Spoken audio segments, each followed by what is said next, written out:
Halo, pada video ini kita akan melanjutkan pembahasan mengenai pasar faktor produksi, yang mana kita ambil satu contoh ya, jenis faktor produksi yaitu tenaga kerja.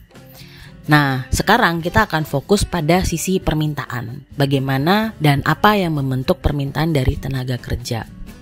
Jadi, sebuah perusahaan yang berada di pasar yang kompetitif itu kan dia akan berusaha memaksimalkan keuntungannya, ya dong, karena kan tujuan dari perusahaan adalah memaksimalkan laba. Dalam mengambil keputusan berapa jumlah tenaga kerja yang diminta, perusahaan tersebut akan membandingkan dua hal nih. Jadi keputusan perusahaan untuk menentukan berapa sih sebetulnya jumlah tenaga kerja yang akan dipekerjakan itu berdasarkan dua hal. Yang pertama, tambahan biaya. Tambahan biaya dalam hal ini diwakilkan dengan gaji. Artinya gini, untuk menambah jumlah barang dibutuhkan tambahan biaya dari sisi tenaga kerja. Ya dong, semakin banyak barang dan jasa yang ingin diproduksi, berarti semakin banyak juga tenaga kerja yang dibutuhkan. Dan semakin banyak juga upah yang harus dibayar, ya kan? Dibandingkan dengan tambahan manfaatnya, ini namanya VMPL. Nanti kita akan bahas apa itu VMPL. Tapi secara umum maksudnya adalah gini, ketika dia menambah produksi barang, berarti kan semakin banyak barang yang bisa dijual. Semakin banyak juga pendapatan usaha dari terjualnya barang tersebut, ya kan? Jadi yang namanya pelaku ekonomi yang rasional pasti akan membandingkan dua nilai margin nih, tambahan manfaat dengan tambahan biayanya. Dalam konteks permintaan tenaga kerja, tambahan biayanya itu adalah berapa gaji karyawan, dan tambahan manfaatnya itu adalah yang namanya VMPL. Nah, secara matematis VMPL itu rumusnya adalah MPL dikali dengan P. Jadi VMPL itu adalah tambahan manfaat setiap menambah satu tenaga kerja. Value of Marginal Productivity of Labor. Jadi VMPL. Yang mana MPL adalah Marginal Productivity of Labor, yaitu tambahan produksi barang dari menambah satu tenaga kerja, dan P-nya adalah harga jual barang.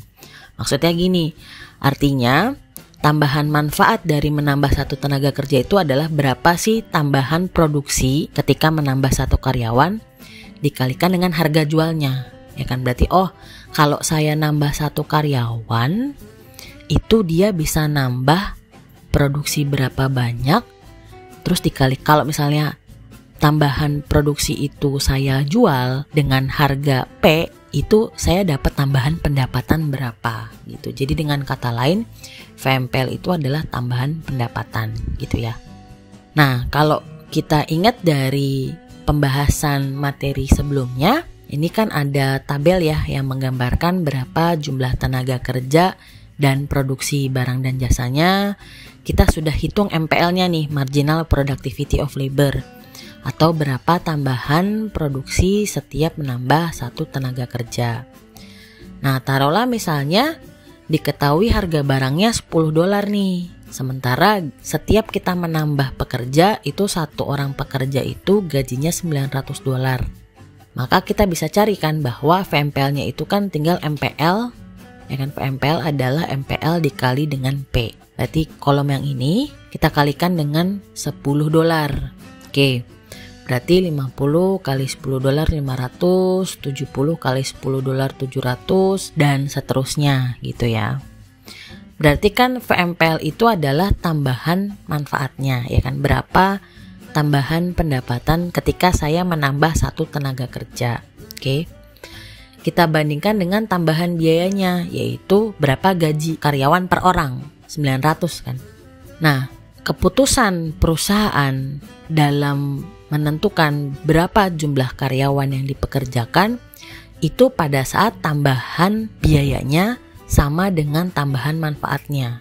Kalau kamu lihat di titik mana sih tambahan biayanya sama dengan tambahan manfaatnya? Di sini kan. Ketika dia mempekerjakan 4 orang, itu VMPL atau tambahan manfaatnya 900, tambahan biayanya atau W-nya 900. Berarti ini titik optimumnya. Kenapa? Karena sebelum dan sesudahnya itu tidak optimal gitu ya. Kalau di titik yang pertama ini tambahan manfaatnya 500, tambahan biayanya itu 900, berarti kan masih rugi nih. ya kan? Kenapa? Karena di posisi ini faktor produksi yang lain itu belum optimal. Sebetulnya dia masih bisa nambah tenaga kerja lagi kan. Terbukti ketika dia menambah tenaga kerja, tambahan pendapatannya itu naik dari 500 ke 700. Tapi masih rugi juga nih karena masih lebih mahal upahnya. Dia tambah lagi dong di 1.500, masih nambah nih 1.500. Sekarang dia posisinya untung, oke? 600. Tapi kelebihan pun juga sebetulnya nggak optimal. Artinya kita masih bisa menambah tenaga kerja lagi gitu loh. Ketika kita tambah tenaga kerja lagi baru tuh pas, dimana tambahan manfaatnya sama dengan tambahan biayanya gitu ya. Yang mana kalau kita gambarkan itu mirip seperti kita menggambar MPL gitu ya, Marginal Productivity of Labor, hanya bedanya di sumbu Y-nya. Kalau kita menggambar MPL kan sumbu Y-nya itu adalah cost atau biaya. Tapi karena kita berbicara Value of Marginal Productivity of Labor atau VMPL, sumbu Y-nya itu adalah berapa gajinya atau wages-nya.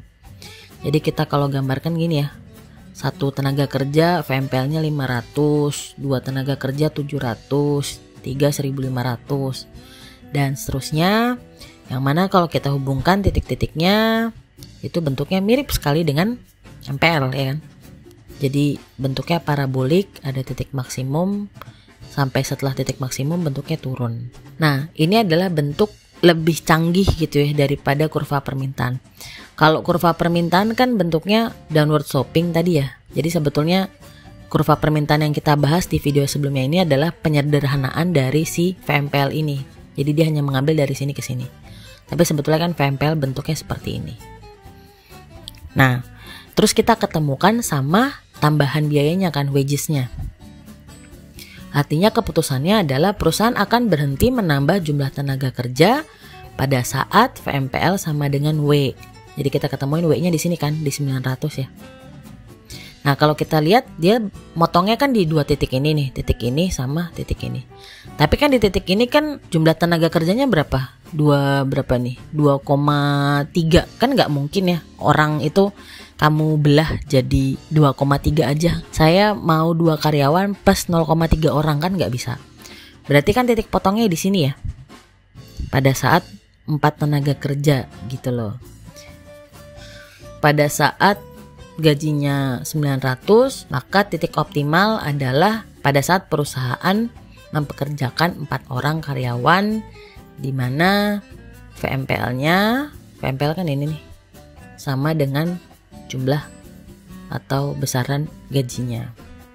Nah, dengan kata lain, kurva permintaan dari pasar tenaga kerja atau pasar faktor produksi itu menggambarkan titik keseimbangan antara tambahan biaya dan tambahan manfaat dari menambah satu faktor produksi gitu.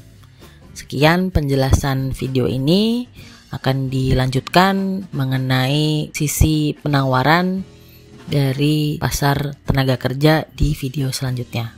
Terima kasih.